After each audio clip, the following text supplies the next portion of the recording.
ঘরের সাথে দরজা জানালা আঁকবো।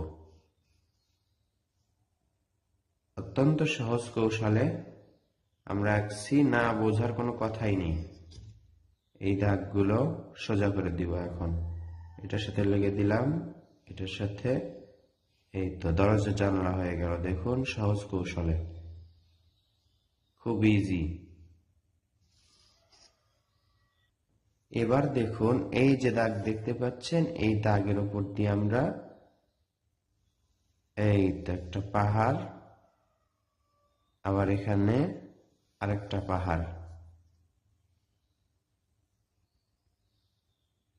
দুই পাহাড়ের মাঝে একটা সূর্য।